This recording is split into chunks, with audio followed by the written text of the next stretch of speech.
So today I am doing a video for those of you who are either behind on your work or possibly at home or homebound and need to make up the work from design class. For the making it hang together assignment that is on Teams, okay, you will, let me show you right here.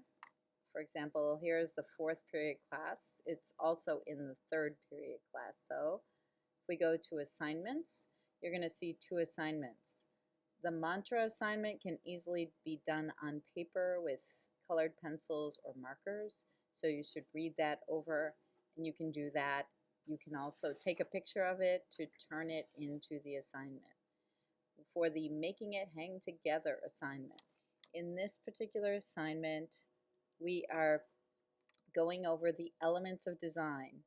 Okay, so the elements of design are how you put the elements that are in your design together to create designs that grab people's attention, that feel balanced and unified, that have, some variety, that have a sense of motion possibly, or rhythm.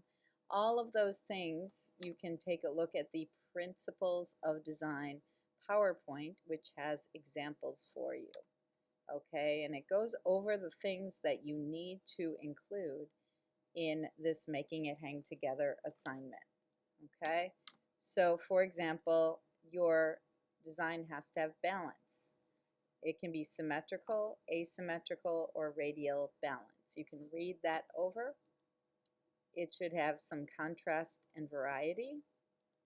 Repetition helps to create unity, and it also can possibly help to create rhythm and movement as well. You need to make a focal point or an emphasis within the design, something that grabs your viewer's attention, their eye right away. And movement, creating movement through line and shape and direction. Okay, for example, this is kind of swirling around from here. You can see it go up to here. Here, it's more about going from the direction of this line, and then there it kind of connects with this green here and green here and green here. So your eye kind of moves around following the different colors. Rhythm is created in design as well by repetition and similar patterns. Okay. And then the final thing you need to do is create unity, make the design look like it all goes together. Usually that's by a lot, repetition of color or shape or texture. Overlapping helps to create unity as well. Repeated patterns can as well. Okay, so I don't have time to go over all of these separately. You should read it over yourself. If you have questions, you can send me a message on Teams. Okay, so you're going to be using these elements and principles, the elements of design, which are point, line, shape, color, value, texture, and form. We're going to be using those to create three designs. Okay, we want a vertical design, which means it goes up and down. A horizontal design is more sideways, and a square design is equal dimensions. Okay, so we're going to be using photop.com, which is a free online program. If you type in photop.com, you will get there. We go to a new project, and here you're going to call this your name. And you can call it, we'll start with the vertical design. Okay, the width, we have to change this to inches. We're going to make the inches 10, the height 12, and the DPI, or the dots per inch, which is also resolution, 300. The background can be white, and we can push create. Okay, once you've created the background, you have to choose a color. You can do that by using either the gradient tool or the paint bucket tool. If you use the paint bucket tool, you're going to just fill the background with one color. Down here, I can double click on the color picker and I get the color picker window, which allows me to scroll through any of the colors to choose the color for my background. Totally up to you what you choose. Once you choose it, you click on it over here in the color palette, choose the version of the color you would like, and then push OK. With the paint bucket tool, you simply click and it fills in the background. The other option is to use the gradient tool. Right now, up here you can see the gradient editor. Okay, you can change the colors in the gradient editor by double clicking here and choosing a color. I'm going to change the white to a different color. Let's see, how about that? Okay, so now I have a gradient. A gradient changes slowly from one color or one value to another. With the gradient tool, if you go here, there are different kinds of gradients. I'm going with the linear gradient. You can experiment with all of them. If I click and drag it down, drag my mouse down while holding it, it gives me a gradient. If I go the other way, the gradient will be lighter on the bottom, darker on the top. And I can also go side to side if I like this, or on an angle. You know, you can play around with it to get different gradients. I'm going to go with this one. Okay, so I'm going to leave the gradient as the background. I'm going to add a new layer. So over on the right side, to the left of the garbage can, is the new layer button. You always want to paint your shapes and lines, points on a new blank layer so that you can move them around and change the size. All right, so you can use line, point, shape, and color, and to create your designs. I suggest you start by creating a focal point or one bigger shape or possibly a group of shapes. We're going to start with an asymmetrical design. I'm going to use the rectangular select tool right there. Over here, this is the options bar. There is replace, unite, subtract, and intersect. I'm going to go with replace to start a new selection. I'm on my blank layer. I'm going to click and drag and make the shape that I would like to make. Again, I'm thinking of making it a focal point. All right, so there it is. Next, I'm going to use the paint bucket tool. You could also use the gradient tool to fill it in with a color. I personally am going to choose a contrasting color to create a little bit of contrast. I'm going to go with this kind of yellow color. I'm not going to move the dot so that the value of the color will be the same as the other value that I chose on the blue. All right, I'm on the paint bucket tool, so now I just click and it fills in that area. To deselect, right now I still have a selection and now it won't let me do anything else until I deselect. I can go to select, deselect. Okay, now with my move tool, which is up here, I can move the shape around.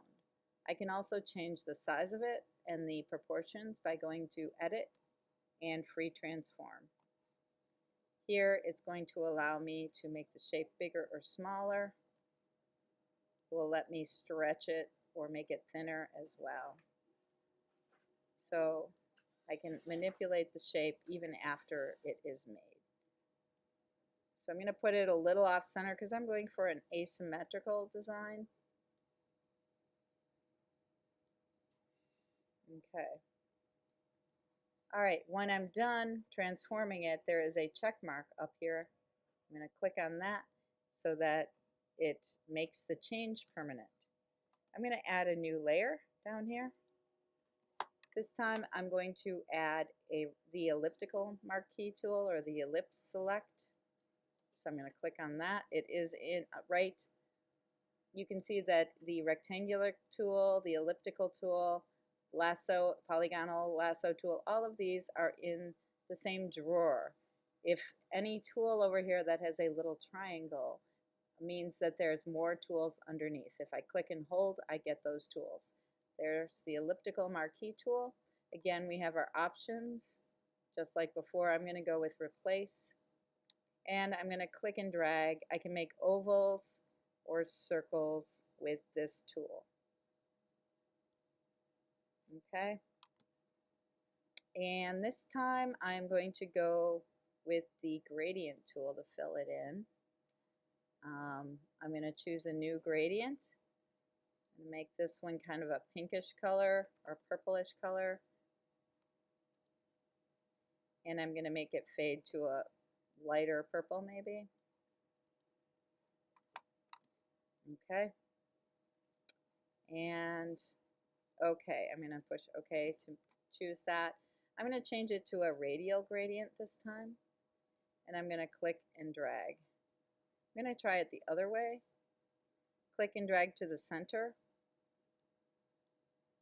No, I'm going to, okay, it's not working the way I want. So there is in the options a reverse right here. So I'm going to click and drag it to the center. Try it again, out from the center. There we go. That's what I'm looking for. I want to make it look like it's a sphere. So I want that lighter section in this, or closer to the center. So it looks like this is a sphere floating in space because there's a highlight there. Now I'm going to go to select, deselect. Okay, and there is one more way of making shapes. Remember, I can still go to the edit free transform tool. If I hold the shift key, I can keep it proportional if I hold it while I'm making it bigger or smaller. So I can make it the size that I want it. Okay, and then there are a bunch of other tools you can use. The polygonal lasso tool is very handy. Okay, with the polygonal lasso tool, you can click and drag to create your shapes. So, for example, I could create a triangle. Okay, and I can fill it in with any color. Choose kind of a pastel green, mint green. This time I'm going to go with the paint bucket tool. Whoops. There it is. And fill it in. Now, whoops, I filled it in on the same layer, so I made a mistake. I can go back in history though, since I made a mistake. Right here we have the history palette. I can step back to the step before and go back and add a new layer. Now when I click, it adds the layer on top of it. Okay, I can go to select, deselect then. So, you know, I can start to try to create a design with these 3 shapes. I can simply duplicate layers by, let me show you that one more time. If I click on a layer, so right here I have this little eyeball, I can turn the layer off and on. I'm working on this layer, layer 3. I click on it, I click and hold and drag it down to the make a new layer. And now I have 2 of them. I can go to edit free transform and hold the shift key, make it a little smaller. I can also rotate it. Again, trying to create some kind of pattern or movement in the design. There we go. Push the check mark. I can duplicate that again.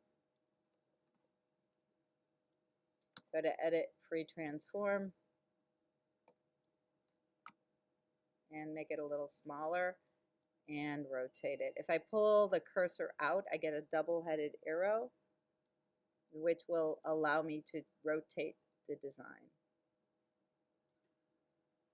I'm going to hold the shift key and make it maybe a little bit bigger there, and then push my check mark. Okay, so I'm creating a focal point kind of here, and I can repeat shapes. I can make new shapes on new layers to create my design. On the Teams page, you can see that there is a slideshow. If I go back here, I close this up. There is a slideshow of student examples of some of the designs. Okay, some of these are from a slightly different project, but they all use the elements of design to create their designs. Okay, so they're creating designs that have a focal point or an area that brings your eye in. They seem unified by repetition and overlapping. They have a sense of, they have some variety, some things that are different, or variety and contrast.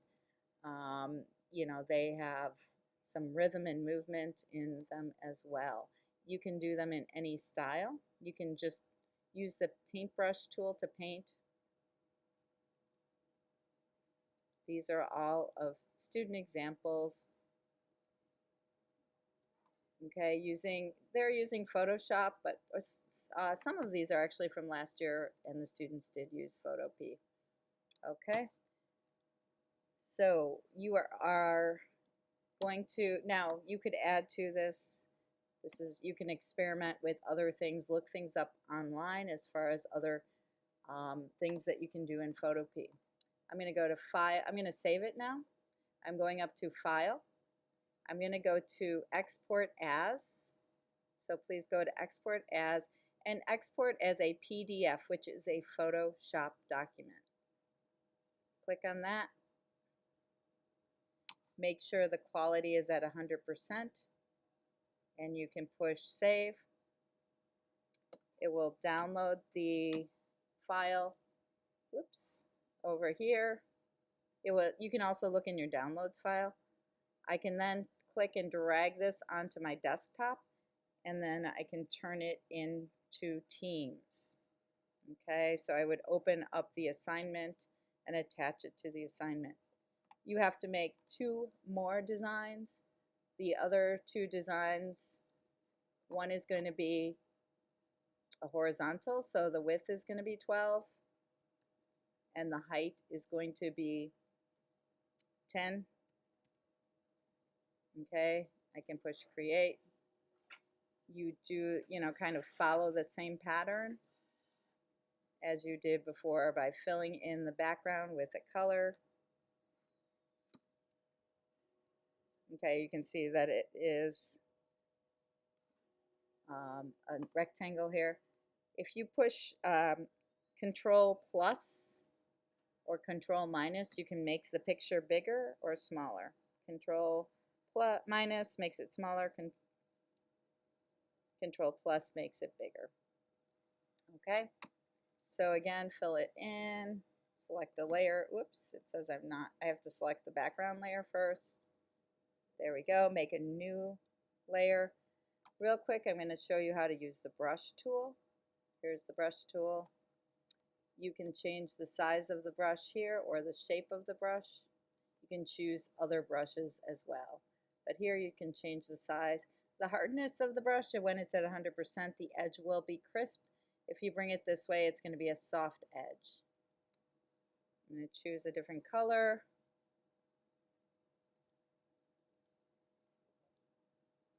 Okay. So I can make points. One keyboard shortcut trick, if you look at the letter P, to the right of the letter P on your keyboard, you'll see bracket tools. The left bracket makes it smaller, the right bracket makes it bigger. You can also, as I said, go here and change the size of the brush here, but the bracket tool makes it a little bit easier to change the size. So this is just making dots or points with the brush tool. If I make a new layer, I'm going to use it this time to create shape. I'm going to choose a different color. Okay, again, I'm going to make my brush a little bit smaller here. If I make a point and hold the shift key, if I keep holding the shift key, it will just keep connecting those points. Okay, you can also make freehand drawing lines. Okay, so we're going to go through and start to create a design here. These are all on one, I've put these all on one layer though, so you've got to keep that in mind. You can go back and duplicate layers again. One other thing you can do is edit, transform, and I can flip it horizontally. So it flipped my layer for me, and I can move that around. I can go to Edit Free Transform and make it bigger or smaller again. I can rotate it as well. Okay, so all different ways of starting your design. I can also take this and bring it above the other one so that it looks like it's on top. There we go. All right, now that is just a quick way of showing you some more of the brush of the tools. I'm going to save this again, export as, please go to export as PDF. I'm sorry, I made a mistake there. It should be save as, let me go back there. Go to File and go to Save as PSD. I apologize. A PDF will flatten the layers, a PSD does not. So either way, if you're done, you can turn it in that way. Okay? You have to do one more that is going to be a square. So you're going to make it 10 by 10. Each time you would change, the name. Here I can change this to square. Okay, create, and I go through the same process, creating a design. Again, File, you're going to go to Save as PSD when you're done. I didn't add anything to this one, but you will create a design. You can make symmetrical designs as well that are mirror images of one another. Okay, good luck. Message me if you have questions. We can also set up a call if you are having trouble with this. Thank you. Bye-bye.